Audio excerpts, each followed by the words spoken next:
తనకు నటన నేర్పింది వైజాగేనని hero AP deputy CM Pawan Kalyan అన్నారు. అన్యాయం జరిగితే ఎదురు దాడి చేయడం, సాయం చేయడం అనే రెండు తనకు ఇష్టమన్నారు. వైజాగ్ బీచ్ రోడ్లో ఉన్న ఏయూ కన్వెన్షన్ హాల్లో బుధవారం సాయంత్రం Harihara Veeramallu cinema pre event వేడుకలు నిర్వహించారు. పవన్ మాట్లాడుతూ తాను వైజాగ్లోనే సినిమా ఓనమాలు నేర్చుకున్నానని, భీమిలి, సంగం శరత్ ప్రాంతాల్లోనే ఎక్కువగా ఉదయం, మధ్యాహ్నం శిక్షణ పొందానని గుర్తు చేశారు. 1992లో అన్నయ్య చిరంజీవి తనను సత్యానంద్ చేతిలో పెట్టారని, అప్పటి నుంచి ఇప్పటి వరకు తనను ఇంత వాడిని చేసిన మా గురువు సత్యానంద్కు నా పాదాభివందనాలు అన్నారు. ఉత్తరాంధ్ర ఆటాపాటా తనకిష్టమని, అందుకే తన సినీ జీవితంతో పాటు 2 ఏళ్ల క్రితం రాజకీయంగా నన్ను ఇక్కడ నలిపేసిన వైజాగ్ను తాను గుండెల్లో పెట్టుకుంటానని, గత ప్రభుత్వ హయాంలో తనకు వైజాగ్లో జరిగిన అవమానాల్ని గుర్తు చేసుకున్నారు.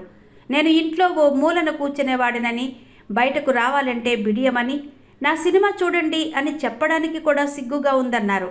సత్యానంద్ తనకు ధైర్యాన్ని నూరుపోశారన్నారు.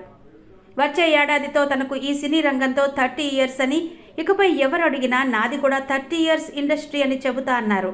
తనకు ఖుషి అనే బ్లాక్ బస్టర్ ఇచ్చిన ఏఎం రత్నం అంటే తనకు ఎంతో ఇష్టమని, అందుకే ఆయన కుమారుడు జ్యోతికృష్ణతో ఈ సినిమా చేశానని పవన్ తెలిపారు.